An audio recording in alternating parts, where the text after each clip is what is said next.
years later, and we're still in the same hot mess. Christine, you remember when they put the high schoolers on the Metro Link? That did not work out, and giving them bus passes. That didn't work out either.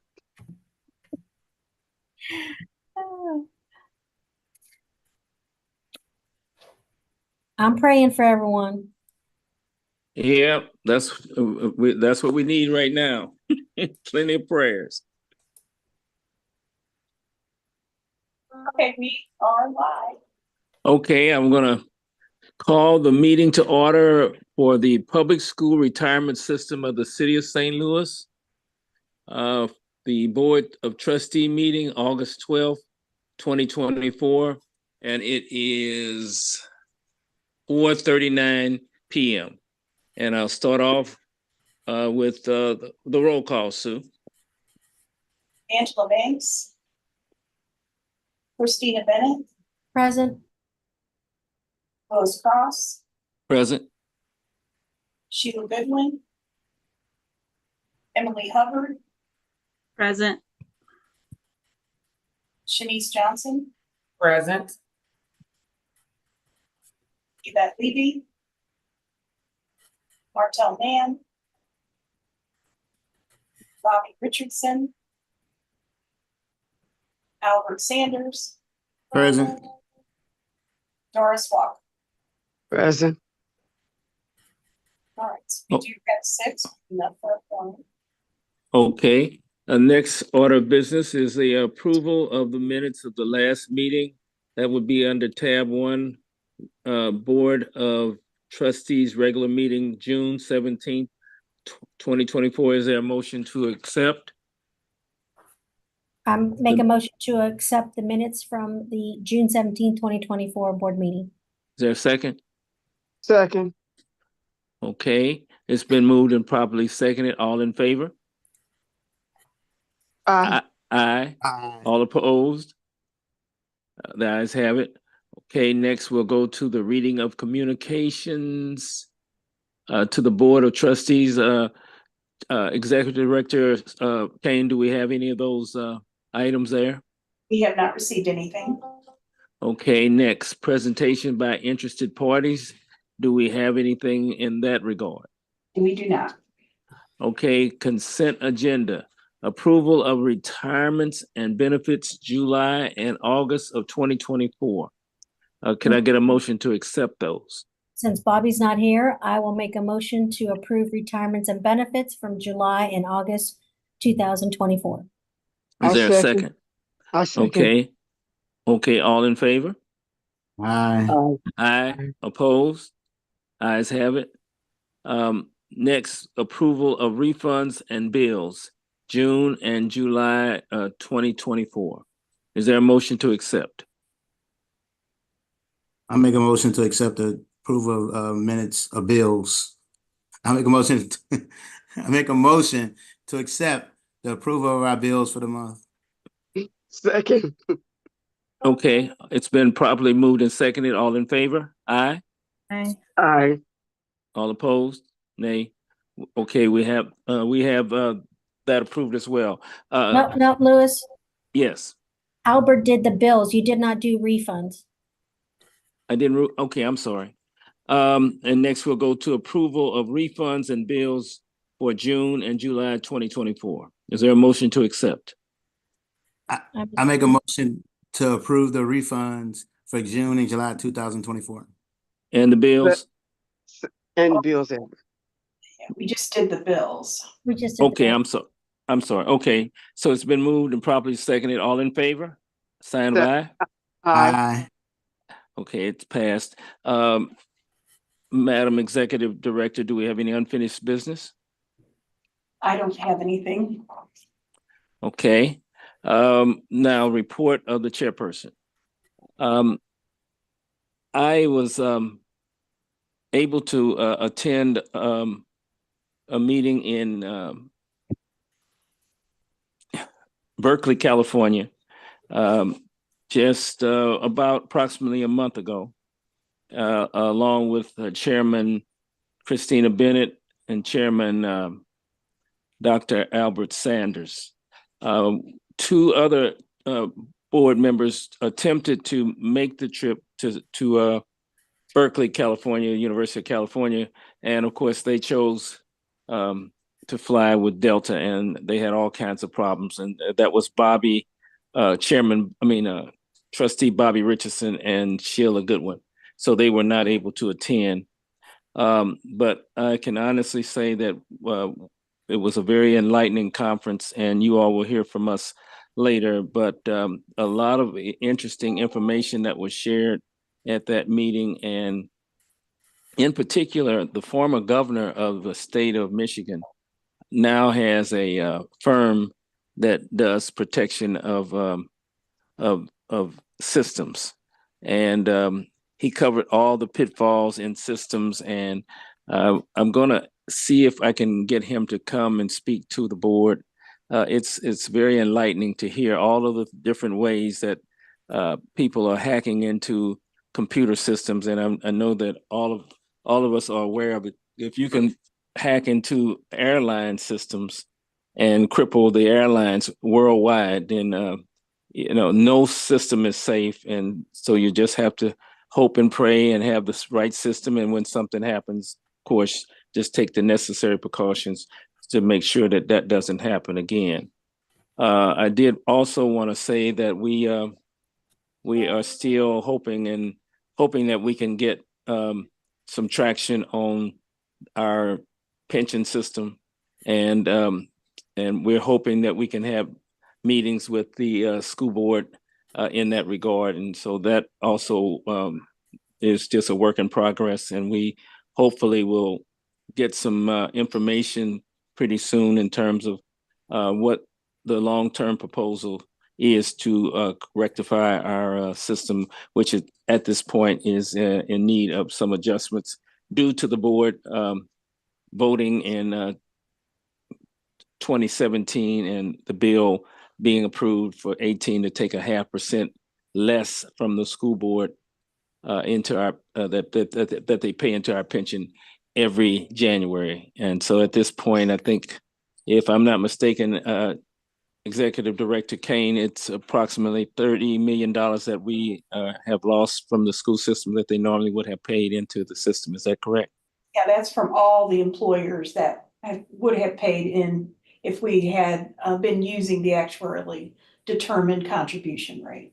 Okay, thank you. Yeah, so that again is something that I do plan to lobby again this coming session, this coming January, with the House and the Senate side, along with our legal firm and our executive director, to see if we can get something done so that we can stabilize our pension and be at least 80% as soon as possible, and hopefully 100% before it's all done and said and done, rather. That concludes my report. Chairman Cross, do you have any update for us on the meetings with the school board? Well, I'm gonna defer that to Sue. Sue, can you give him an update on any traction that we've gotten in that area? Yeah, I think we'll touch on that a little bit later in our attorney's report. Okay. Okay. Yeah. So, Christina, that's what I wanted to do. Just since we have a new firm, let them cover those possibilities and where we are in relation to that. Okay. Chairman Cross. Yes. Chairman Cross, I just have one question. When you all start going to Jefferson City and lobbying, could you let me know to some of the legislative chair? Oh, definitely. I'll let you know, and if you can come, Doris, Yeah. that would be perfect. I thought last time you had some other obligations, No, but just yeah, call. okay. So that'd be perfect. More the Okay, merrier. thank you. Yes. Okay. All right. Report of the Executive Director, tab 4. Sue? All right. Thank you, Chairman Cross. First, I just wanted to introduce, we do have some visitors that we'll be hearing from presenting tonight. So I wanted to introduce them. First off, we have Christopher Fikes. He's with Siegel, and the firm that's been assisting us with the pension administration system project. So we'll hear from Chris a little bit later, but I wanted to introduce him to the trustees, and he has not previously attended a meeting. So welcome, Chris. Welcome, Chris. And then related to our insurance that we'll be hearing from here shortly. Every year in August, we do work with our consultant, Gallagher, to provide information on the retiree insurance coverage. So a lot of work goes into it before this presentation, and this year there's a lot more moving parts. So wanted to introduce, first off, Monica Brewer. She is our insurance specialist and has been in the office for over 5 years, has worked for the system for over 5 years, but has been in the insurance specialist role for a little more than a year. So welcome to Monica. Welcome, Monica. Glad to have you. And then we have Diane and Mike from Gallagher, and they are going to take us through a little bit about what's going on with the retiree insurances, kind of where we are now, and then kind of some things that we need to discuss for our renewals for 2025. So at this point, I'm going to turn it over to Diane or Mike, and then Diane, I'll put your presentation up then. Okay.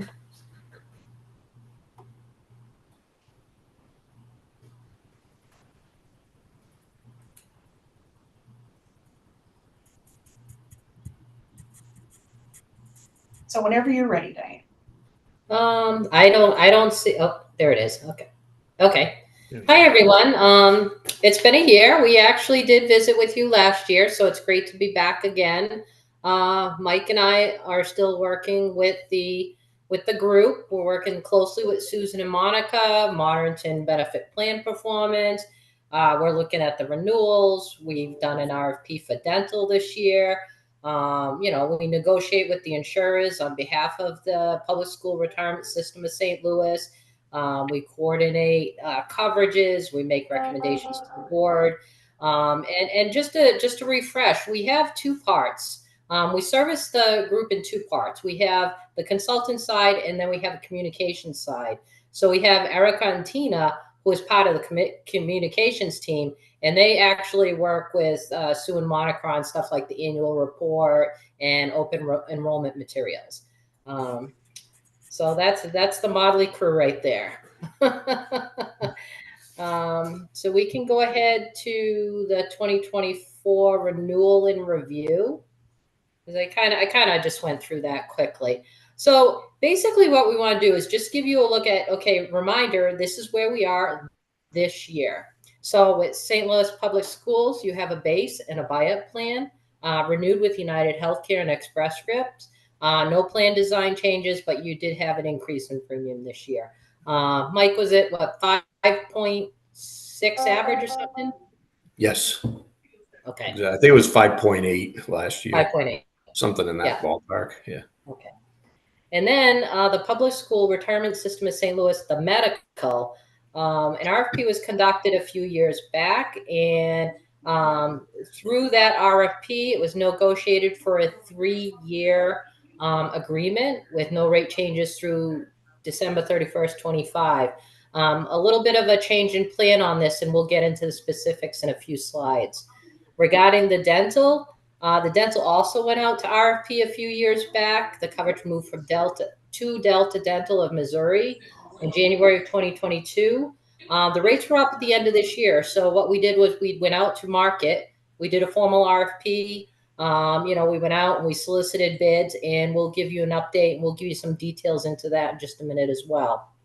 The vision, again, an RFP was done a few years back, and that rate in plan is good until December 31st, 2025. So that'll just continue and renew as on. So whatever you have today will be in place next year. Also, your MetLife prepaid legal, Allstate identity theft, you're now in your second year of offering that. And so we're going to give you a little bit about, how many people are enrolled and what's going on with those plans. So So we're going to give you a little bit of snapshot of each of these things that are going on.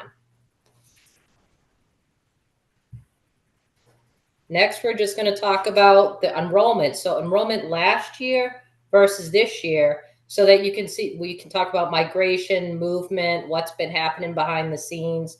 Mike, you want to give a little update on this one? Sure.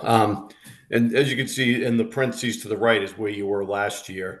The commercial plans without Medicare, not a big change there. 66 last year, 59 this year, about the same. The change that we see in the middle there is the commercial plans with Medicare.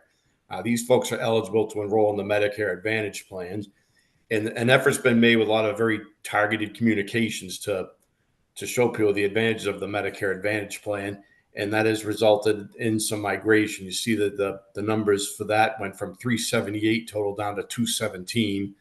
Whereas at the same time, the Medicare Advantage plans went up from 1,417 up to 1,536. Another change there was, you see there was a gold option there. We had 534 last year. That plan the decision was made to terminate the gold option. Decision made because we've realized that everybody talking, we really didn't need 3 plans, and the gold option wasn't all that much different from the low option to begin with anyway. And that's where most of the migration, as you can see, went from, from the former gold option folks. The low option went from 322 all the way up to 831.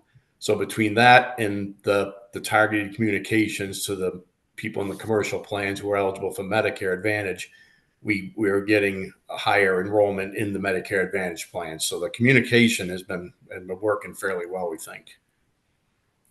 We can go to the next slide, please. This here, not a lot of changes here. The Delta Dental, your dental plan basically stayed fairly even, not too much, a little slight drop, but very little. Also a very even slight drop in your vision plan, but once again, about in the same ballpark. Those bottom two, the identity theft plan and the prepaid legal plan, those have gone up. Once again, I believe that's due to some communications as well. These plans were just introduced in 2023 for the first time. So your first year, you had 85 in the identity theft plan, you had 103 in the prepaid legal plan, which is about what we expected. And then, as I said, due to some communications and a little bit of work on Monica's part as well as promoting these, we've seen those have gone up. It's about doubled on the identity theft plan, and then you went from 103 to 189, the prepaid legal plan. So those have been working out fairly well as well.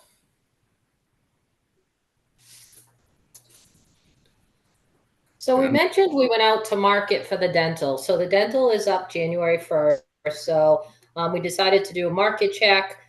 We actually sent out the RP to 15 carriers, including Delta Dental in Missouri. Of the 15 carriers, 8 submitted quotes and 7 declined to quote. Just to take a minute on the declinations, with Aetna, Cigna, Humana, and the rest of those that had declined.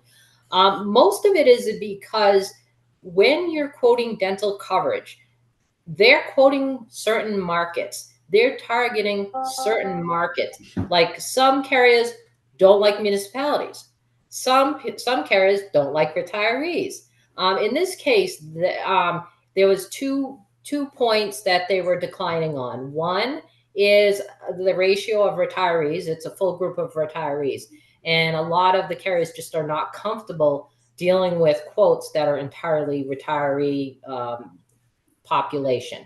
The other declinations were people not going to be able to, they weren't able to get competitive quotes. So those were the 2 reasons why carriers declined. Of those that quoted, 8 submitted quotes. So they definitely want the business. Some were very competitive. Some were kind of off the table. The proposals ranged from a 5% increase to an 18.5% increase. Your Delta Dental in Missouri came in with the 5% increase. So they were on the first round, they were competitive at 5%. United Concordia came in with the 18.5. Now, Delta Dental came in with the 5% with a 3-year rate guarantee. United Concordia came in with the 18.5% increase, 2 years guaranteed with a 7% cap in year 3. Just to give you an idea of the differences, So, we got all of those quotes in, we spreadsheeted them all. We went through each one of them with Susan and Monica. I mean, we had the comparison, the details, the benefits, the networks.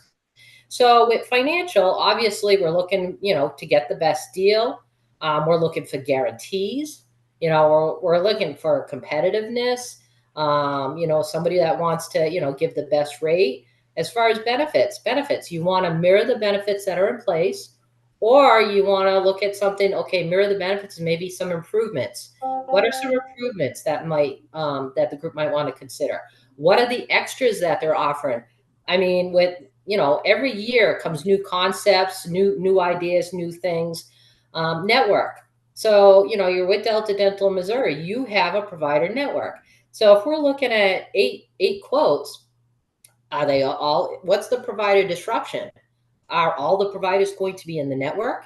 Is there going to be disruption? Because you can get a 5% increase, but if the provider disruption, if only half the people are in the network, it's certainly not worth the aggravation of going through. So there's a lot of things that all get put together into, and we talk about to say, okay, this is the best option to consider. This is what we want to consider. This is what we want to throw out. This is what we want to do. And extras, whether it's performance guarantees, so they're going to back up their services with money. Implementation credits, are they willing to bring in a plan, pay for the marketing, help with the implementation, whether it's, money that goes to, the systems to implement, to load everything, what it is. So we really go through a lot of things, talk about it in depth, and then, we decide, what do you want to do? Where do you want to go from here? Well, after going through everything, we decided that Delta Dental Missouri definitely was a finalist, and also Guardian. Guardian came in at 6.6% increase with a 3-year rate guarantee. So fairly close to Delta Dental. And the disruption, a little bit of disruption, but really wasn't much, wasn't bad. So what we did was, seeing, we liked these two quotes. We went back and said, okay, give us your best and final. And then, we want you to do a finalist presentation, and then we'll go from there. So we do another step. So you want to go to the next page? So this right here is, I know it's kind of small, but what it's doing is it's showing you Delta as it is today, then Delta, the renewal. Delta, there's an extra option that they're adding for like a semi-different renewal, and then Guardian. Mike, you want to just take everybody through this? Sure. As you can see, Delta, the first renewal is basically nothing changes. Same plan you have now. And we get that's at 3%, which is an excellent deal. And that includes, as you can see, what they call max advantage, meaning your exams and your cleanings, your x-rays and fluorides do not accumulate toward your annual maximum. So where a lot of plans give you what they call a rollover, where unused maximums under certain conditions can be rolled over to increase your maximum for the next year. Instead of that, Delta Dental, the way you have it now, has it where these, as I said, cleanings, exams, x-rays, and fluoride treatments don't count toward your annual maximum, which I think is it's almost a better plan. It's much easier to understand. It doesn't have all these conditions to it and stuff like a rollover does. Which leads me to the alternate plan that Delta quoted, which is 5% over. That would get rid of what you have the max advantage, but replace with maximum rollover, where a certain portion can be rolled over. We feel that the max advantage would actually be used by more of your members. More of them would take advantage of that. It would just the way things would work out, where it would affect more people. Where maximum rollover, you have to hit a certain threshold, and then a certain amount can roll over. It's hard to explain, and I just don't think it would affect. Even though they're both automatic, you don't have to sign up. You don't have to do anything as a member or on the plan. We feel that the max advantage would have an effect on more members than the maximum rollover would. So with that, we felt that that's the better option. And Guardian, as you can see, which I can't read as, that's a 5% or Yes. whatever. Yes. Yeah. Thank you. They came in, we put them on there as a finalist because they came in with competitive rates. Also, the plan design basically matched what you have now as far as what's covered, what isn't, and what the benefit amounts are. And they They have a very good network. Like Diane said, there's some disruption, but it was very minimal, we felt. So we felt that they were worth taking a look at. But at the end of the day, when we looked at everything, we felt that staying with the Delta dental plans you have now at just a 3% increase, which is an excellent renewal. You don't get that very often. We felt that was the best way to go at the end of the day. Does anybody have any questions on this?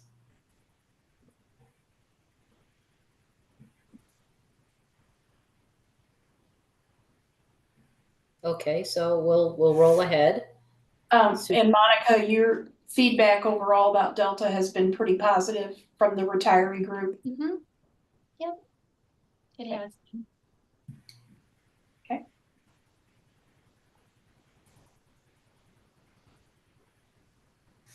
Okay, so going into 2025, it's not as clean as it was last year. We have a couple of things going on, so we're going to walk you through it probably a little bit slower than we normally would. So we can, talk about it, discuss it if there's any questions. The first piece is your stop loss public schools medical plan. We don't have a renewal for you yet. The rate increase, we're told that that they're going to be meeting with the board on August 27th. And at that point, a decision will be made. And they are not giving us any information prior to that. So we don't know what the increase is. We don't anticipate any plan design changes. But Monica and Susan have a little bit, they kind of know what's going on in the background. We really haven't been too close to it. But, I think they're just, they just need some more time to make a decision on the renewal because they have a bunch of things that they're juggling right now. And this plan, I would just point out, is for that relatively small population of folks, pre-65, and there are still some Medicare eligible that are enrolled in St. Louis Public Schools medical plans. We have two options that we offer those folks. So I think it's less than 60 people. Hello? Okay. So for the dental, we are recommending that the group stay with Delta Dental of Missouri with a 3% increase in rates guaranteed for 3 years and just a status quo plan design. So you keep the same plan that you have in place today, 3% increase in rates for the next 3 years. So that will take you through 2027. And then lastly, well, not lastly, but second to last, IMED Vision, all state identity theft and prepaid legal programs. There are no plan designs and changes and no rate changes for 2025. So you have another year that will just continue on for all of these. We will need to do a bid next year for these plans.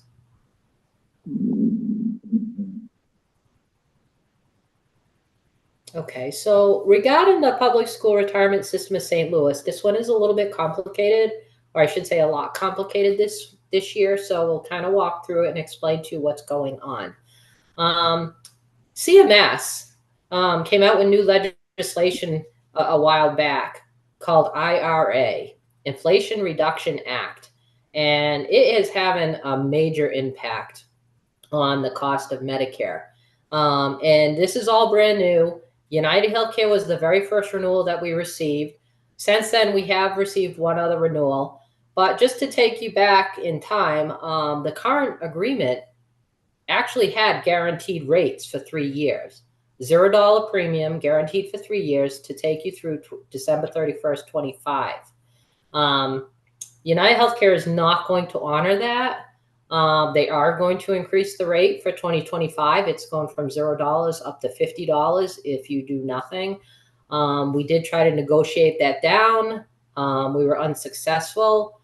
United Healthcare says they are absorbing some of the risk, but then passing on $50 along. The group is experience rated. However, I was unsuccessful in getting an underwriting calculation that supports the increase. I just think it has to do with the legislation. Okay, so many things have gone on with the legislation. We do have a comparison that, we used last year, that we made some notes on this year, that we're going to kind of talk you through. So we'll do that in about 2 slides, I believe. But just to let you know, a few new plan features that are going to be part of the plan is what's called a payment plan option. So with the 2 benefit plans that are offered, for instance, if you get to the 4th copay level, it's either a percentage or a $55 copay. Your drug copays can add up very quickly. So to prevent, retirees from not being able to purchase their medication, there's what's called a payment plan option. And what happens is if a member needs help with paying for their prescription, they will contact United Healthcare, and United Healthcare will help them set up a payment plan. And that will be in place for the entire year. And all of their drugs will go through that payment plan. That way it's like divvied up so that they can pay for the cost of the drugs. They can either call United Healthcare, they can go online and fill out a form, or they can get a paper form and mail it in. So they have 3 options. So I think this is a great program that they're putting in place for this year. The next thing, compression socks for lymphedema is going to be covered under durable medical equipment now. And the fitness program is going to change to silver sneakers. I know quite a few clients that have silver sneakers. They absolutely love it. Right now you have fitness through Renew Active. I don't know the full details, but as soon as we can get some materials out, we can share them with everybody. And then the 4th thing is called, you have the U card, which has some benefit discounts, and then you have an ID card, and they're going to merge it into one. So there's one card, and you can get the benefits and the ID card. It's just one card. So that's a great thing. Going back to what's happening with the renewal, because they can't hold the rate. And by the way, we did look at the agreement. And there was some stipulations that were written in the fine print of the agreement that says they were aware that CMS was working on some legislation. They did not know the details of the legislation because they weren't available that, a couple of years back. This is all just, coming into play now. So that they had the right to not honor the rate hold if some of this legislation came to fruition and if they couldn't afford to absorb the cost. And again, we'll talk a little bit more, but so the renewal is going to go from $0 to $50 for each of them. So the reason why it's over both plans is because what United Healthcare does is they composite rate. So they've taken the experience, which is all public school retirement system of St. Louis. They blend it together, come up with the experience rate, and then they apply a premium. So they have tacked $50 to that. And again, I can't get the calculation, but I have made an effort to do so. The only alternative that we have here is to try, if you want to reduce that, because I know Susan mentioned that there is like an $80 subsidy per person. So the $50 is certainly within that. But if you didn't want to absorb the whole $50, we do have a chart which we can play with some plan design changes to try to reduce that fee a little. For instance, these are estimates because what happens is because the group is experience rated, what we say is we'll say, okay, let's look at a $5 copay change to the PCP. So if it's 10, it's now going to be 15. If it's 5, it's now 10.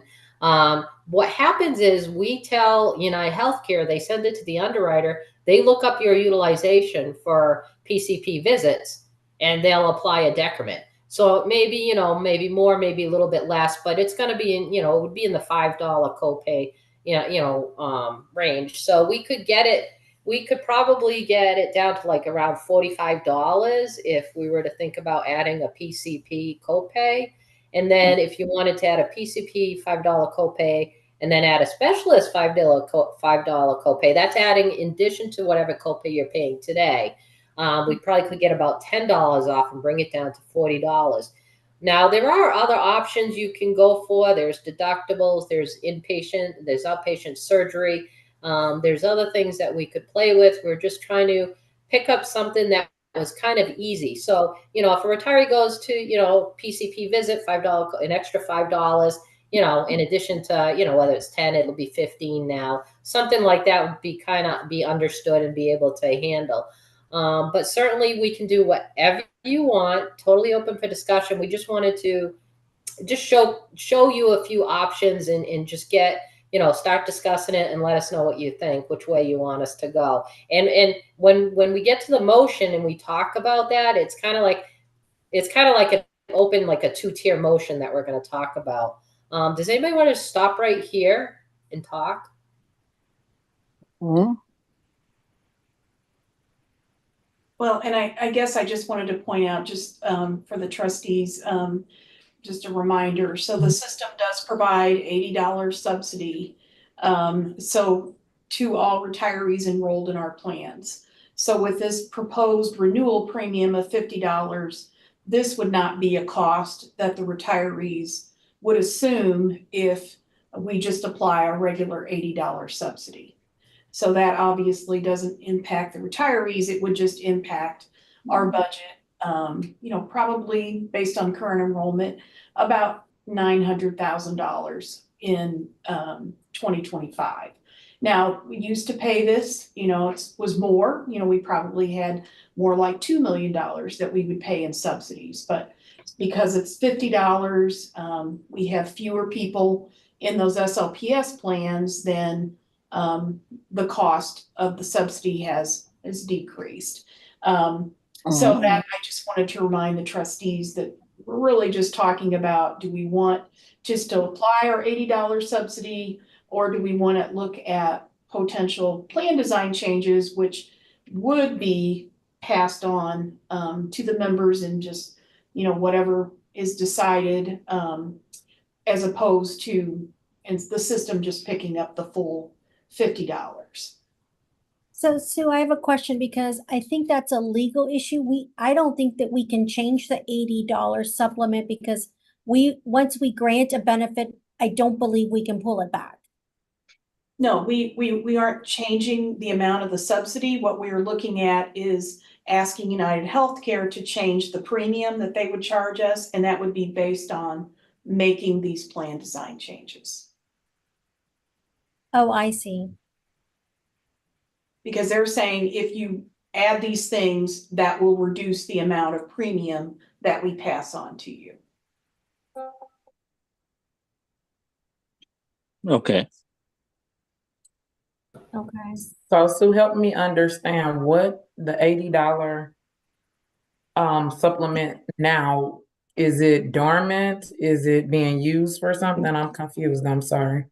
Yeah, so it's not being used for the Medicare Advantage folks that are enrolled because that premium is totally zero. So the Right. system has not had to pay that for the last 2 years. It is applied to those individuals that are in the SLPF base and buyout plans. We used to have about 500 people enrolled in that plan, so we were paying quite a hefty amount of the subsidy for those individuals. But now that we've had movement over to the Medicare Advantage plans, we have not had to pay out as much of the subsidy. But there, it's about 60 or so people that we're still paying that subsidy for. Yeah. So Shanice, basically it's if you are in the other plan, we give you $80 to apply towards your premium. That's what I get the concept, but is that what we're currently doing? Yes. Okay. And so the proposal that's on the table, if I could call it that, is we would take the remainder to reduce the increase. Well, so the premium that's coming back from United is just $50. So it would be lower than the $80. So we could, the trustees could decide just to go ahead, pick up that $50, continue to pay that subsidy that's well within the $80. But that then obviously has an impact on the budget. If the trustees did not want to absorb that full $50, we just wanted to show some options where we could go back to United Healthcare and ask them to make some plan design changes. And then that would reduce the amount of premium that would be being charged for those Medicare Advantage plans. So that would be the two options that we could take a look at, either going back to United Healthcare or paying the $50 subsidy ourselves. Is that right, Sue? Yes, I mean, the system could just absorb, like in the past, these Medicare Right. Advantage plans, a lot of people, if they had premiums prior to 2022, they had premiums. And so the Okay. system was picking up $80 for those premiums. Okay. Got through RFP process, those premiums were reduced to zero. And so for the last 2 years, we have not paid that subsidy, not had to pay that subsidy. So Exactly. we're really picking up that subsidy again in 2020. Okay. I got you. Okay, You- Sue, I'm gonna be really real. I'm so damn confused. I'm just gonna say what everybody else is thinking. I'm so damn Well, confused. yeah. You remember back when they used to pay we used to pay the $80 for the retirees, Chris? Yes, and we still do for some. And we stood, but only for 60. Is that right, Sue? That's what the current number is about now, yes. Okay, but at one point we were paying for how many before we made got the Medicare Advantage? Well, would have been anybody enrolled in the Medicare Advantage plans, which I think, we have about, go back to the slide.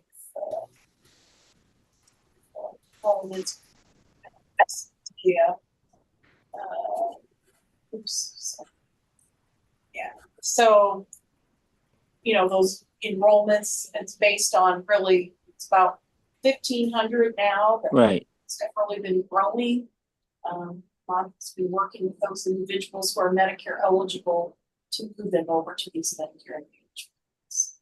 Okay. So we're not paying a subsidy for the 1,400 or the current 1,500 people. I got you. It's because there is no premium. We were able to Right. negotiate that. Gallagher negotiated that for us 2 years ago with RFP. Right.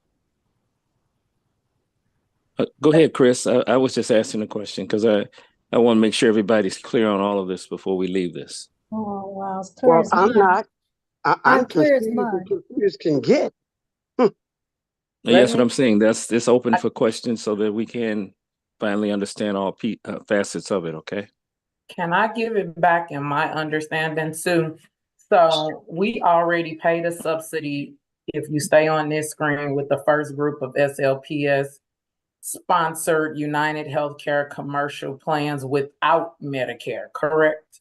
That's And what this proposal or change is saying that we will need to, or the people that has the plan with Medicare now has this $50 increase, correct? Yeah, that's that last group, the UHC Medicare Advantage plans.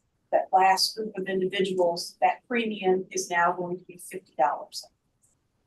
And we currently are paying zero for them. And they're paying zero also, just flat. Well, yeah, no they're premium at all.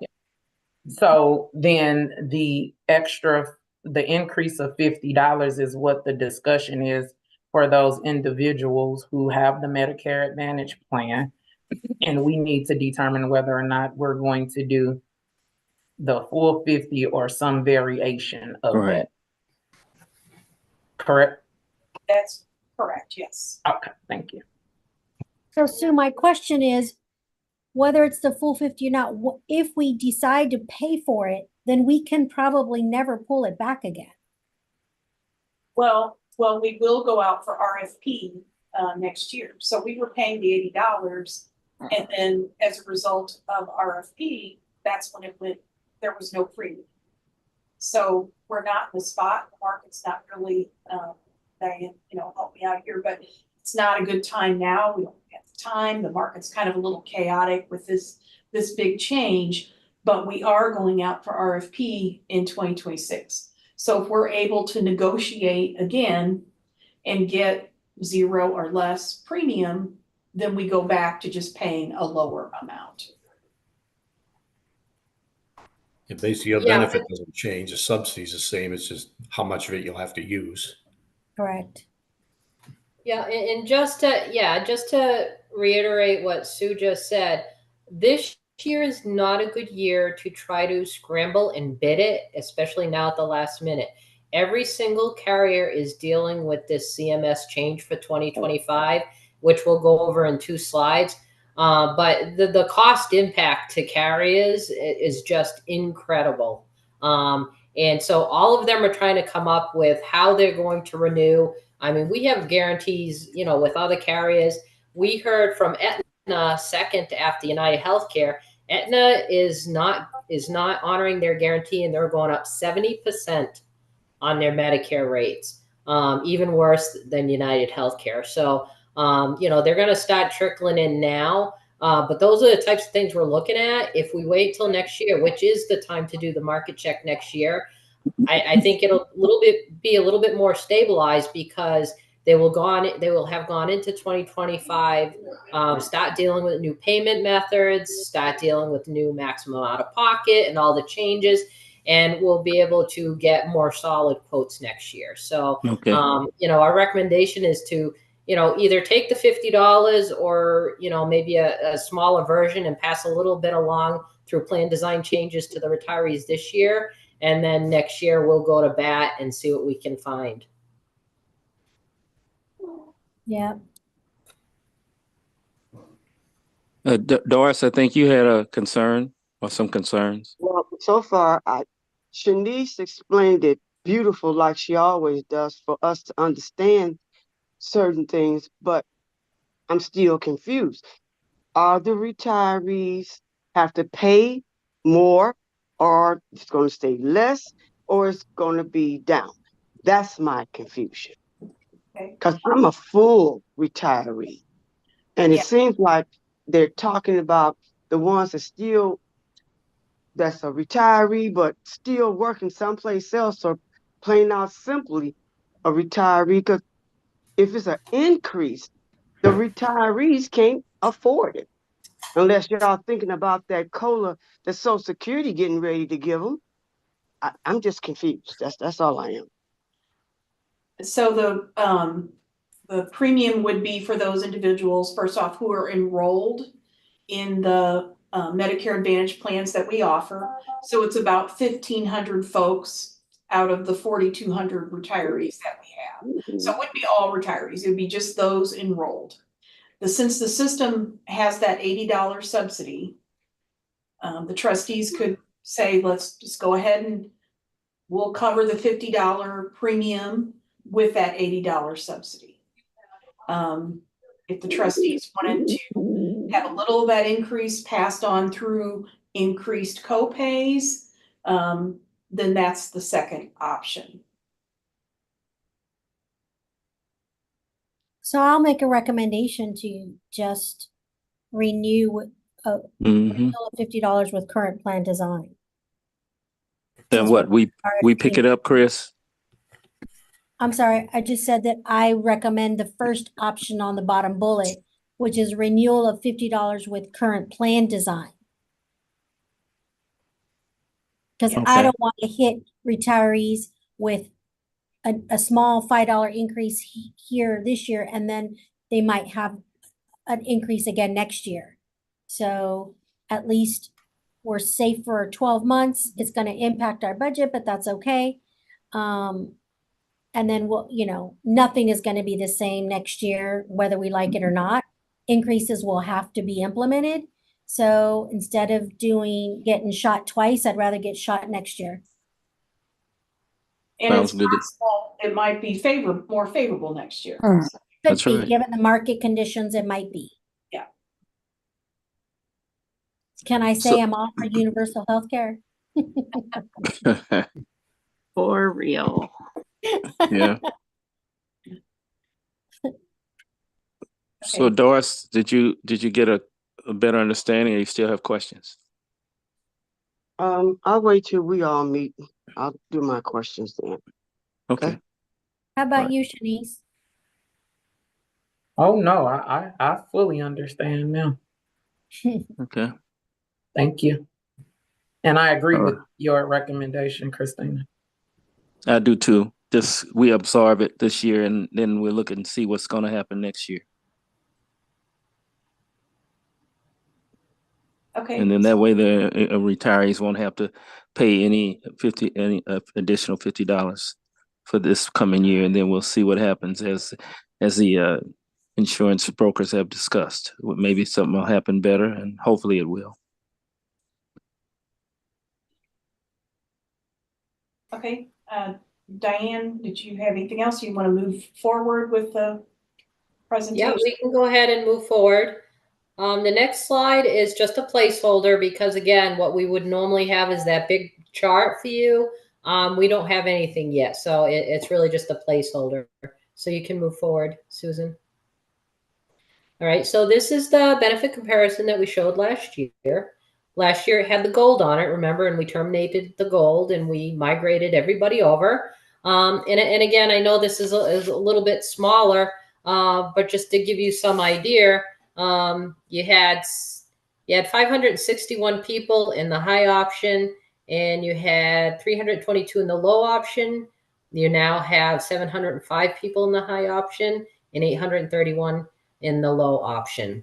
So again, that's where your migration occurred, and also from the other plan with Medicare, that migration over to here as well. So that's where everybody ended up. A couple of things last year, if you recall, the catastrophic coverage went to $0 last year. So we took that off this year. It just says $0 copay, and now we have some new boxes. $50 it says for the rates, but of course the group is going to absorb that. So actually the retiree will be paying $0. But it's $50 because that's the actual renewal from United Healthcare. New for 2025, the coverage gap is eliminated. So they're going to pay copays. They're going to get all the way up to catastrophic coverage, and there's going to be no copays. So the biggest impact, the biggest cost impact, and this is the retiree's favor, okay? So right now there's a maximum out-of-pocket of $8,000, okay? That's covered. It is being reduced to $2,000 on the prescription side. That means when retirees go for prescriptions, as soon as their maximum out-of-pocket hits $2,000, their prescriptions are free for the rest of the year. Okay. Now, how did they get there? You say, because if you look at a copay, they're paying a $10 copay, a $20 copay, a $4 copay, a $28 copay, etc. Tier 4 can be expensive, the 25% coinsurance or the $55. That's your more expensive. But as you know, multiple prescriptions a month times 12 is going to add up. But how you get to the maximum out of pocket is to the retiree's favor. So if a retiree goes to the pharmacy and gets a prescription, and the cost of that prescription is $1,000, but they pay 25% of that, $1,000 is going to the maximum out of pocket. Now remember, that's $1,000. The maximum out of pocket is $2,000. 2 scripts, and that member has hit their maximum out of pocket limit, which means the rest of their prescriptions for the rest of the year are going to be free. This is huge for the retirees, but this is giving you an example of why all of a sudden these Medicare plans, the premium renewals are going through the roofs, and the carriers cannot maintain their rates, because now the carriers are on the hook. Okay, there's no more CMS absorbing all of this money. They're changing CMS is changing their payment methods. They're putting it on the carriers. They're doing risk adjustments. They are getting rid of, they have a zillion diagnosis codes. They're getting rid of them, and they're fine tuning them so there'll be less diagnosis codes. There's a growth rate calculation factor. It gets really complicated behind the scenes. But Medicare has imposed all of this on the carriers this year. And the carriers have to decide whether they're going to pass along all of this cost to, their policyholders, or they're going to absorb. Now, we went back and forth with United Healthcare, and they claim they are absorbing a piece of this and passing along $50. we'll understand more as more renewals come out and we see, you know, who seems to be absorbing some of the costs and who seems to be passing it along. But this is a big hit for carriers, you know, to offer plans and pay. They're going to get paid a certain subsidy, and that's done. They're on the hook for the rest. You know, these are the plans that they file and that they offer. So I mean, again, good news for the retiree, because you know what? A lot of retirees are going to have free medications for most of the year. And the coverage gap is eliminated, but you know, there are some alternatives.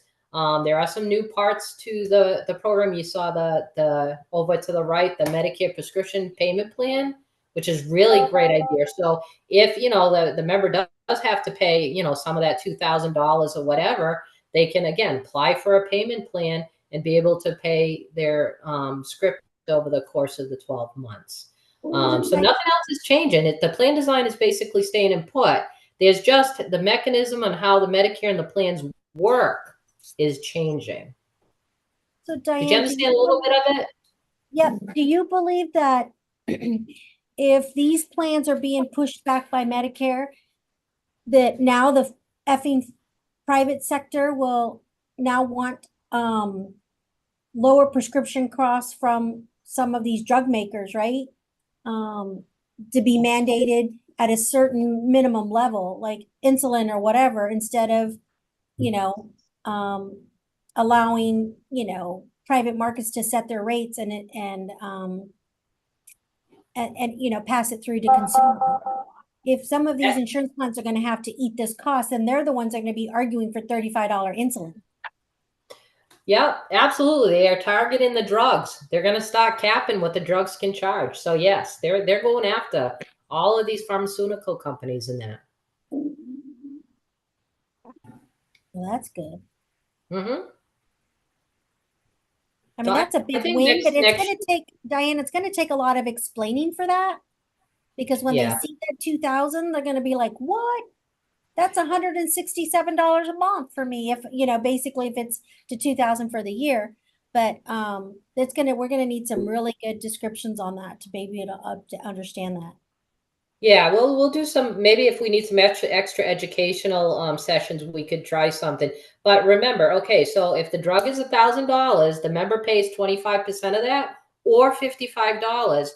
The $1,000 is still applied to the maximum out of pocket. The retiree's not going to pay that $1,000. They're just going to pay literally their copay or their co-insurance. But the true cost is going to go to the out of pocket max. So it's all behind the scenes. So they don't have to worry. They're still going to pay those copays that they're seeing right in that box right there.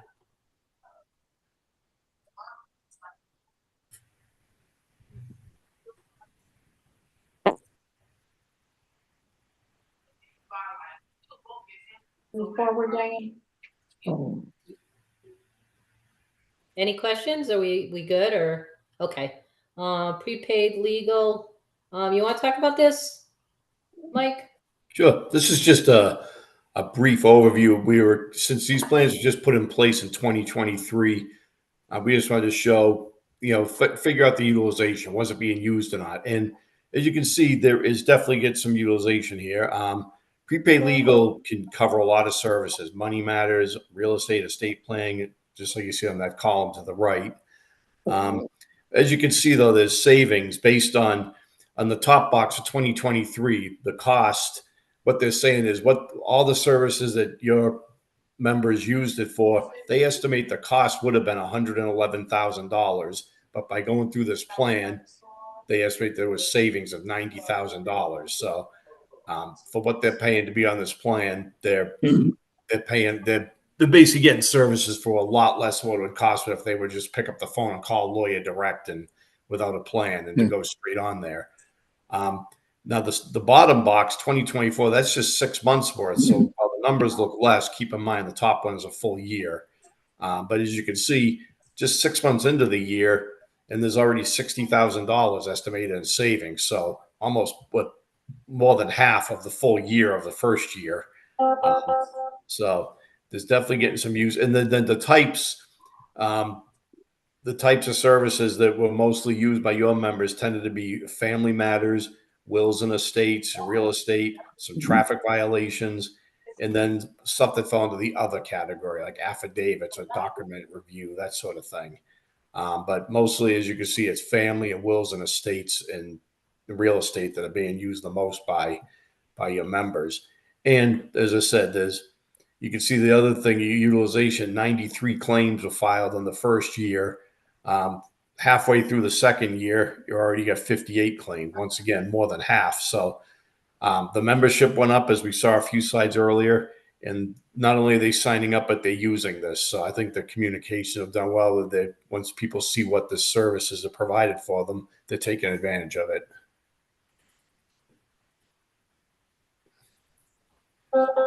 The other new program that we put in was identity theft. And as you can see this one here, once again, 2023, the full year, there was 1,002 alerts. You could see 37, I think I'm reading that right, 37 logins per month. And then January through June of 24, you're up to 94 logins per month. What we want to do with this is there's a couple services, Diane, refresh my memory, there's a couple services that we want to promote that are, if they're going to log in, they should be using a little more. There was the credit monitoring and the portal activation. We want to be sure that they're, not only they log in, we really want to be sure that they're using this, especially like the credit monitoring activation. That's definitely something, as you can see, the first year, only 37% activated credit monitoring. And 35% in for 6 months of 2024. We'd like to get those numbers up a little bit. So we're hoping a little more education there. People know they have this. We want to remind them what's involved, what services are available to them, not now that they've signed up for it. Portal activation too went from 56% down to 49%. So we were talking to our rep at Allstate, which is the carrier for this, and he was saying that these are the things we really should remind people that they're available once they do log into this program. I think we did talk about some sort of marketing sequence that they're thinking of. It's sending some biweekly reminders just to say, hey, don't forget to register. Go in and set up things in here if you haven't set them up, and then if we have them do that, we can always take a look at it in a couple months and see if those portal and portal activation and the credit monitor go up. So so we can work on that.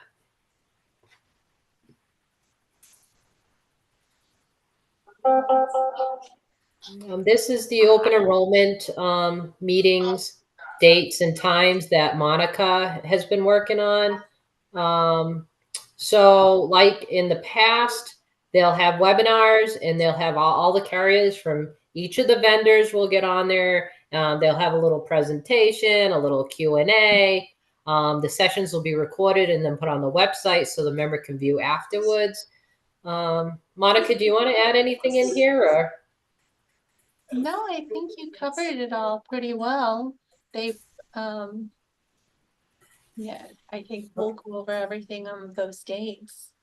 And then we share the link for the recording with people whenever they call in who missed it or couldn't attend.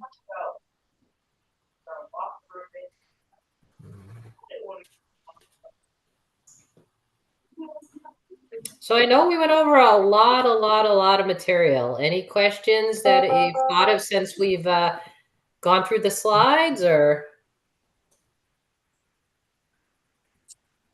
I think you all did an excellent job. And if we do have any additional questions or concerns, we can talk to the co-chairs of that committee and get those answers back to the people if they have questions, or if any of our trustees have questions. Wouldn't you say that would be the easiest way, Sue, or you have another plan on that? Yeah, no, that would be fine. I mean, we do have some motions to do here, so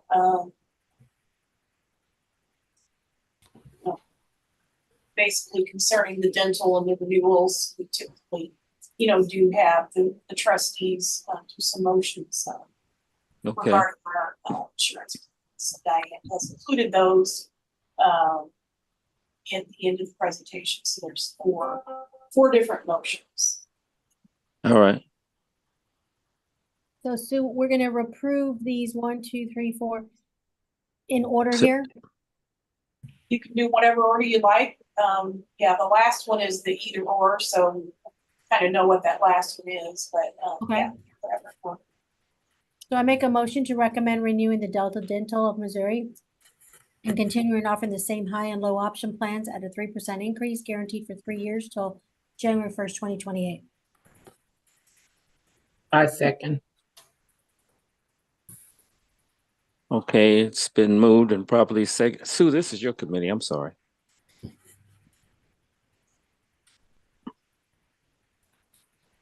You can continue, Mr. Chairman. Yeah, it's fine. Oh, okay. It's been moved and properly seconded to accept the Delta Dental plan. All in favor? I think we'll do a roll call. Yeah, we would do a roll call if there's no other questions. Yes. Right. Any other questions or comments or concerns? Questions, comments, or concerns? Last time, questions, comments, or concerns. Okay, we'll do a roll call vote. Christina Bennett, Yes? Lois Cross, Yes. Sheila Goodwin, Yes. Emily Hubbard, Yes. Shanice Johnson, Yes. Bobby Richardson, Yes. Albert Sanders, Yes. Doris Walker. Yes. Okay. So we do have 8. The motion carries. Okay. At that second bullet point there. I'll I make a move motion. to renew ahead, Shanice. IMED. Uh-oh, sorry, go ahead. Go ahead. I move to renew IMED vision coverage, MetLife prepaid legal and Allstate identity theft protection at no charge in premium or plan design as recommended by our insurance consultants. Richardson So- second. Okay, it's been moved and properly seconded to accept the current plans. And can you repeat those, Shanice, one more time? To renew IMED vision coverage, MetLife prepaid legal and Allstate identity theft protection at no change in premium or plan design. Okay, are there any questions or concerns? Questions or concerns? Questions or concerns? Okay, then we'll take a roll call vote. Christina Bennett, Yes? Lois Cross, Yes. Sheila Goodwin, Yes. Emily Hubbard, Yes. Shanice Johnson, Yes. Bobby Richardson, Yes. Albert Sanders, Yes. Doris Walker. Yes. Okay. Again, Okay, the motion passes. and then we have bullet point number 3. Okay. Did someone want to read that one? Got you. I move to approve the St. Louis Public Schools United Health Care PPO plans with Express Scripts contingent on the Board of Education's approval. Richardson second. Okay, it's been moved and properly seconded. Are there any questions or concerns on this motion? Questions or concerns? Should Questions I? or concerns? Go ahead. My question is, should I abstain from this since I'm in here? Feels I like guess, do we have enough people for it to pass without? okay. me? Yeah. All right then. Yes. Okay. Yes. Okay. Okay, so we'll do a roll call vote. Christina Bennett, Yes? Lois Cross, Yes. Sheila Goodwin, Yes.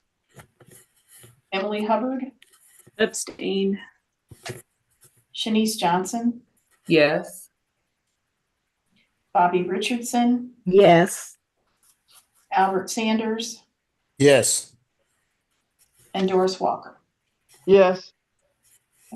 Okay, the motion passes. Yep, we have 7. Yep.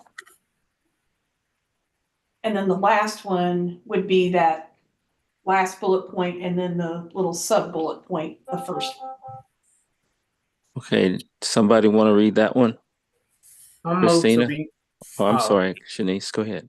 I move to renew the high and low Medicare Advantage plans offered by United Healthcare for 2025, with the notion that we accept the full premium of $50 with the current plan design.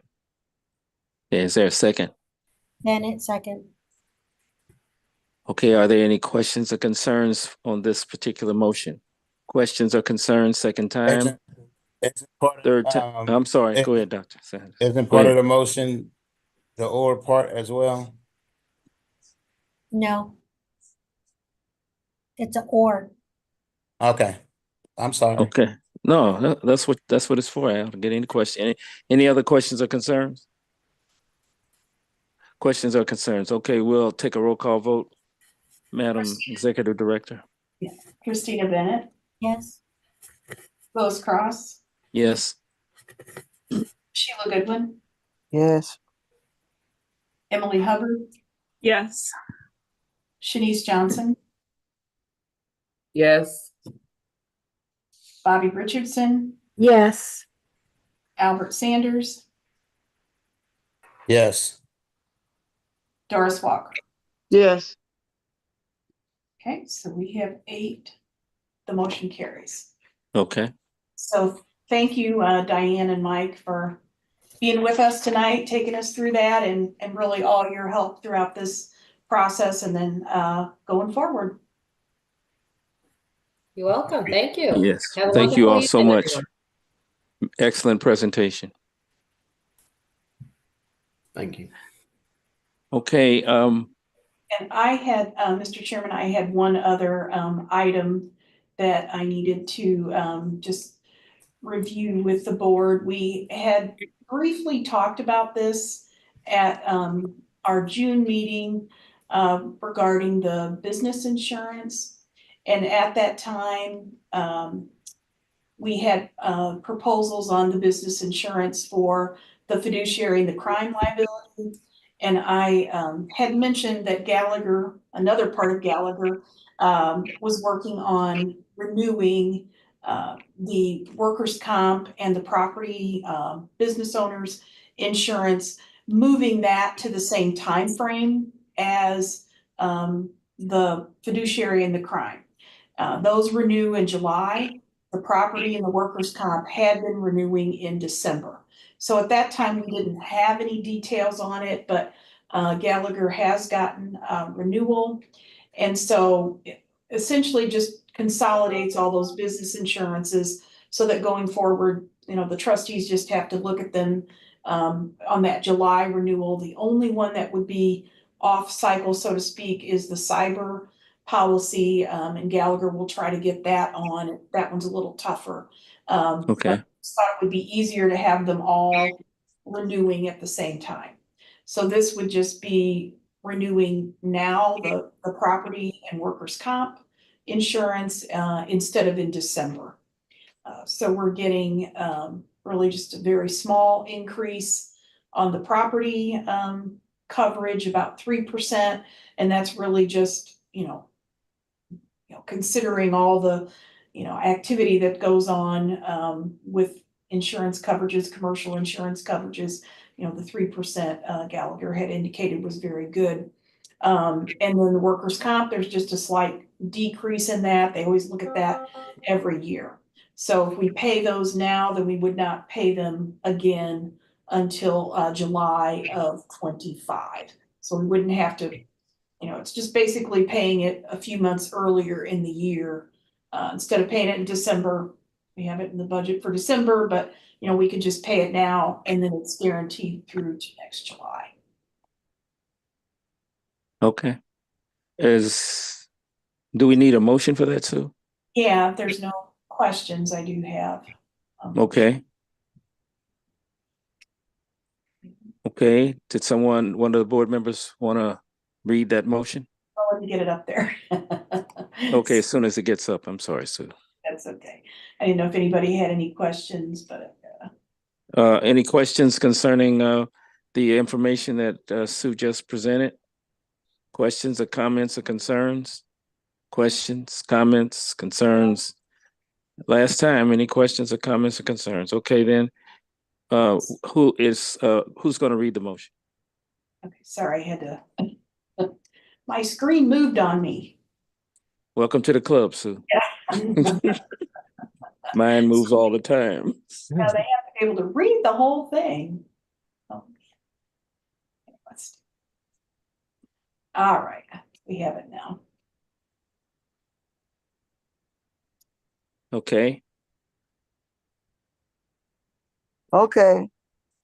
To accept the renewal from Hartford of the workers' compensation and business owners policies, moving the effective date to a July renewal to align with the fiduciary liability and crime policies as recommended by Gallagher, the system's business insurance consultant.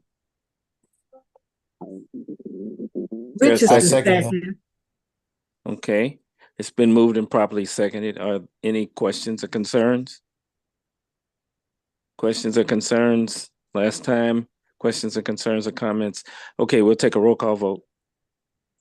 Christina Bennett, Yes. Lois Cross, Yes. Sheila Goodwin, Yes. Emily Hubbard, Yes. Shanice Johnson, Yes. Bobby Richardson, Yes. Albert Sanders, Yes. Doris Walker. Yes.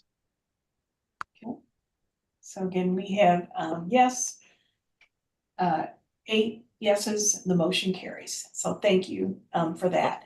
And just my last item, real quick, is just a reminder of the annual NCTR conference that'll be coming up October 5th through the 9th in Atlanta, Georgia. I'll send something out to everybody so that they're aware of it.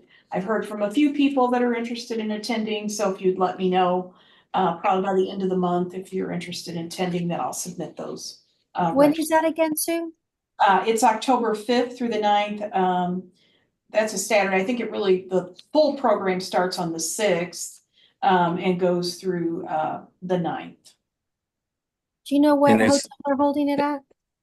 I know it, Sue, I think they're gonna have it in Buckhead, but I Yeah. don't, what hotel is it, Marriott? Intercontinental Buckhead, yeah. Okay, Yeah, the executive director of NCTR was really raving about this particular property, saying that they, have really done a lot to get their business and their top-notch operation. All right, so that is all I had in my report for today. all right, thank you, Sue. Okay, report of the investment committee, Doctors Albert Sanders and Christina Bennett. You all have a report. We do have a report. Yeah, and I'm sorry, we Mr. met- That first one is the investment consultants. That item 9 is for the investment consultant. Oh, which I'm sorry. not have- That's a consultant. We don't have a report from them at this time, Sue. That's right. Okay, all right. A report of the actuary, same thing? Yeah, there's no report. Okay. All right, then report of committees of the board, which is tab 3. First one is benefits, and we just discussed that in detail. Emily Hubbard and Shanice Johnson, do you all have anything additional to add, or you have an additional report? No additional report, but we want to thank the consultants. They presented the report to us in advance before knowing about the, other piece that we discussed here today. But thank you for the education piece. That's it. Okay. All right. We'll go on to trustee business with Sheila Goodwin and Angie Banks. At this time, we'll have a report. Okay. Next. Mr. Chairman, I apologize. I wanted to take the time during this portion just to throw up. We've been doing this. We've been sharing the business expenses so far, travel expenses, and kind of getting those approved throughout the year as we go, instead of doing all of those in December. That was part of our change in policy a year or so back. So I have prepared what's up there for all the expenses that have been submitted so far, the reimbursement requests. So the system does take care of the registration. That's a big piece of it at the bottom. Individual trustees have submitted some requests. Just a reminder for those who haven't submitted theirs yet, submit those when you can, along with the summary of your attendance, which again is a new part of the policy, the travel policy. Okay. Do I under the top where it says me with NASP, I didn't go to NASP. Am I reading it wrong? My I was apologies. gonna ask if you had a party in Atlanta. My apologies. Yeah, that was, yes, that should be NCTR and Yeah, NCTR. Yeah. Berkeley. My apologies. Right. So, Okay. Okay. So let's see. Are we with Christina and Albert? and I'm sorry, Mr. Chairman, if we could, I make a motion that we. Oh yeah, I'm sorry. The motion. I'm sorry. We approve the travel expenses as submitted for August 12th, 2024. Is there a second? Richardson second. Okay. Are there any questions or comments or concerns at this time? Should we is that with should the motion be made with With the pending changes? correction, yeah. With correction. With corrections. Okay, so you want to restate the motion?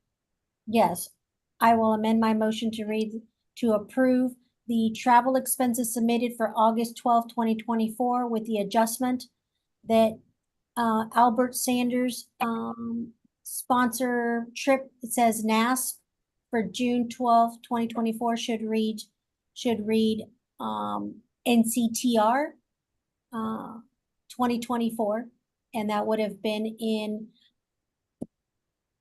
Berkeley, California. Okay. All right. So is there a second? Richardson second. Okay. Any questions, comments, or concerns? Only questions. I know because of flight, Bobby and well, two of our trustees didn't get to attend. Right. Do those do we get reimbursed for that, or how does that work? yeah, the registration expenses, they've already reached out to us, and they're gonna apply that credit for those registration fees to the annual conference. Oh, great. And what about their flights? We hadn't done anything with the flight, so hopefully, while we're able to get refunded for the flights. Okay. I'm assuming the airlines refunded them personally. No, the airline wants to give credit e-tickets instead of paying the cash. But the United States government said that they are supposed to pay cash. Right. So I'm having a battle with them pertaining to that. And they're not responding to the inquiries being made by a lot of passengers. Right, because I haven't got my refund back yet either. Okay. So basically, more than likely you'll get it back. So that's not for us right now unless something happens.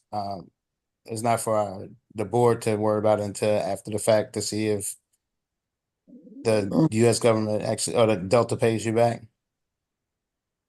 No, at this time, we didn't get an advance on the tickets, so it's up to the trustee and Delta to settle that. At this time, the pension board doesn't have to step in. Okay. Well, Sue, do we defer this to our legal, or how do we handle that? We take a vote first and then. Okay, so we'll approve the The motion, there's a motion on the floor, so you're right. Let's do a roll call vote on that. And then we'll go from there. Christina Bennett, Yes. Lois Cross, Yes. Sheila Goodwin, Yes. Emily Hubbard, Yes. Shanice Johnson, Yes. Bobby Richardson, Yes. Albert Sanders, Yes. Doris Walker.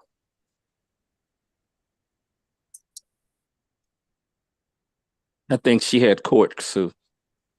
Okay, so she made the drop. Okay. So we do have 7 motions. Okay. Okay. I'll leave So okay, so now there was a question about the reimbursement to the trustees because they didn't get an advance. So at this particular time, Sue, you have any suggestions on how to handle that at this point? And I also want to say, Louis, I paid for my hotel in advance, and I know they already charged my credit card, and I haven't been reimbursed on that either for my hotel. Okay, you've turned those in to us? Not yet. Okay, yeah, well. Yeah, I'll reach out to ECTR and see if they can work with the hotel. Good. That first. So okay. I went on you, Sue, before I sent in a reimbursement form. Yeah, there were some emails going back and forth that I saw where they were trying to work with the hotel on that. So I will remind her that that's still an outstanding issue. Okay. All right. Thank you. Okay. So we'll just kind of keep get your form, your reimbursements in, and then we'll see how things move with NETC in terms of getting those issues at the hotel resolved. And then I guess the airline piece we'll take a look at that and see what we need to do as we go forward. Is that acceptable to you all? Louis, you say submit our forms or wait? I'm asking Sue, do you think we should have them go in and submit what they have? Or wait? Yeah, I think, I know that's probably painful to wait Yeah. but right. If we were to pay you and then you get reimbursed, then you'd have to pay us back. So we'll touch base on it and just kind of see how things are going. Okay. So I would suggest that you just stay in touch with Sue, and as things progress, and then there might be a resolution. I know NETC works pretty quickly on things of that nature, and so I guess the one that's going to be the sticking point is the airline, and we'll hopefully there will be a resolution because I know the Secretary of Transportation does not play, and these airlines know it. So hopefully there will be a positive resolution to this problem. Okay, thank you. Mm-hmm. Okay, where are we, Sue? It's the investment committee. Oh, yes. Okay. How could I forget that? Christina Bennett and Albert Sanders. Yes, we do have a motion that we want to bring to the board. We had a meeting on June 20th, I believe, and hold on, let me go here to my notes here. It's on tab 3. We discussed having a firm to do portfolio monitoring and security litigation services. And so we went through presentations, and the investment committee made a motion to move forward with Motley Rice for portfolio monitoring. And that is what you see as motion number 7 on your screen. Okay. Okay. You want to read that motion? Someone else can. I'm bringing it to the floor. Okay. Okay. I make a motion to retain the services of Motley Rice for securities litigation and portfolio monitoring as recommended by the investment consultant and the investment committee at the June 20th, 2024 meeting. Okay, is there a second? I second that motion. Okay, it's been moved and properly seconded. Are there any questions or comments or concerns on this matter? Questions, comments, and concerns? Questions and comments or concerns? Okay, then we'll take a roll call vote, Sue. Christina Bennett, Yes. Louis Cross, Yes. Sheila Goodwin, Yes. Emily Hubbard, Yes. Shanice Johnson, Yes. Bobby Richardson, Yes. Albert Sanders, Yes. Doris Walker. Oh, sorry, she dropped. So we do have 7, motion carries. Motion carries. Okay, anything else, Chris and Al? Sorry, no, there's no other report. Okay, thank you all so much. All right, legislative rules and regulations, that would be Yvette and Donna and Doris had, she's the clerk of the courts in I forgot wherever it is. So she had to step away, and Yvette is not present, or is she present at this time? No, she's not present. Okay. All right. Bell Fountain Neighbors, that's where Doris is the clerk of the courts. Okay, so we'll move on to personal and professional contracts with Bobby and Martell. Bobby, do you have any report? I think earlier this year the trustee agreed that they would like to see presentation from the finalists about the pension administration system. And I think, Sue, you mentioned that we need to have a meeting in September.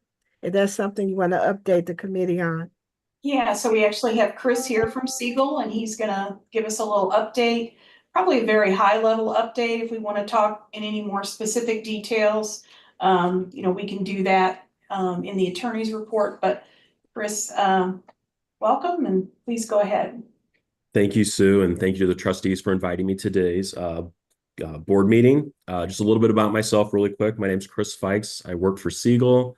For 30 years, I've done work in the retirement system, pension administration system, workspace for 30 years. I've only done work for city, county, and state retirement systems. So this is what I've done over my entire career. So you all hired us about 1.5 years ago to help you go down this journey of looking at your current system and putting you on a path to replacing it. Earlier this year, we issued an RFP by working with Sue and her staff. That RFP was published.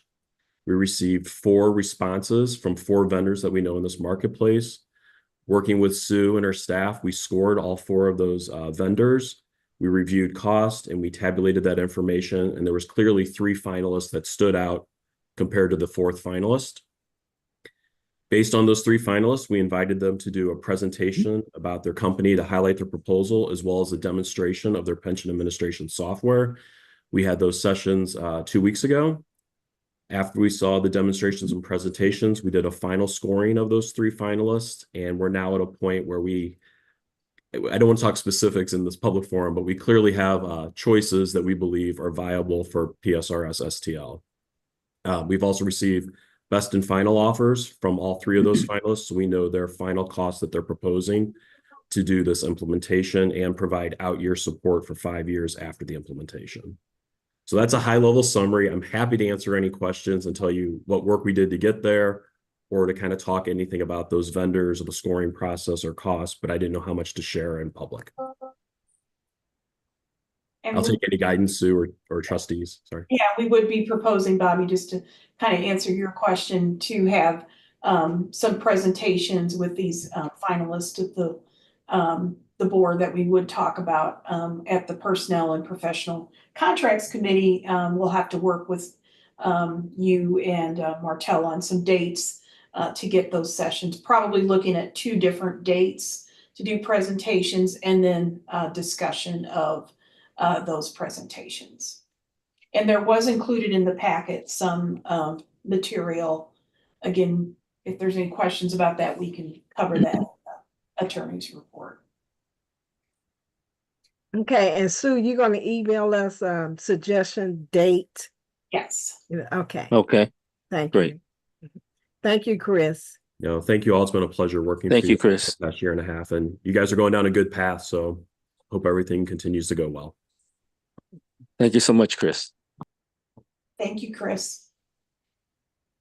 Okay, Sue, we're moving on to new business. Do we have any? I don't have any new business. Okay, then are we going to go into executive session for the attorney's report? Is that what you want us to do? That works for us. Okay, I think that's what we should do at this point. So is there a motion to go into executive session? Yep. Okay, and would one of the trustees like to read that motion? I'll read it.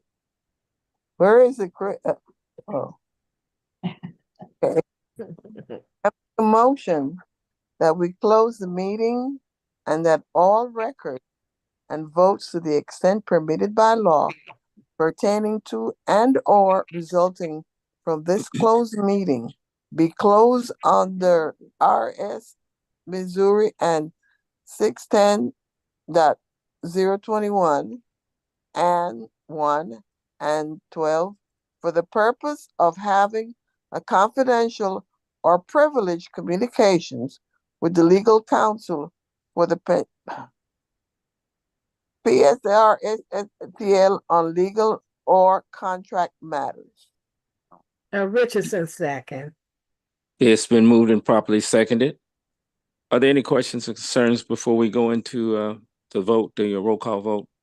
Questions or concerns? Questions or concerns? Okay, we'll do a roll call vote to go into executive session.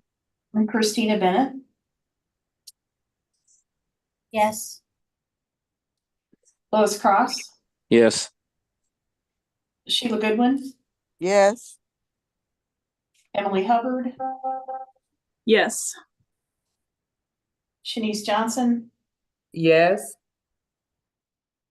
Bobby Richardson. Yes.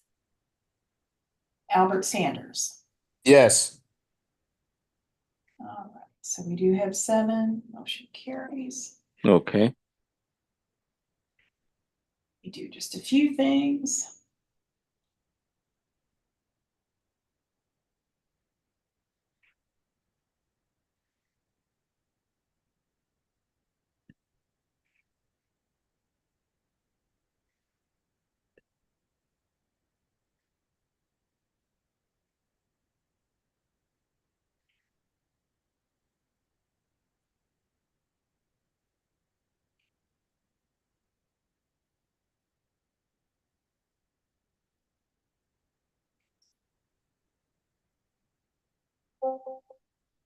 Oh, the It's regular just a board regular meeting. board meeting. It's just a I regular got you. board meeting.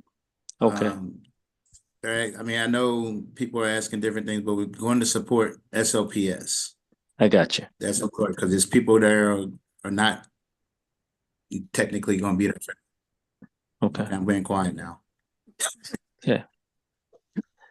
Okay, we're out of executive session. Sue, anything else for the cause? Oh, there's nothing else on the agenda. Okay, can I get a motion to adjourn? I make a motion to adjourn this lovely meeting on today, Yes. August 12th, 2024 at 7:13 p.m. Okay, and we second and we this lovely second. meeting. All in favor? Aye. Okay, good night, everybody. Good night. Thank you. Good night. Thank you all so much. All right. Good night.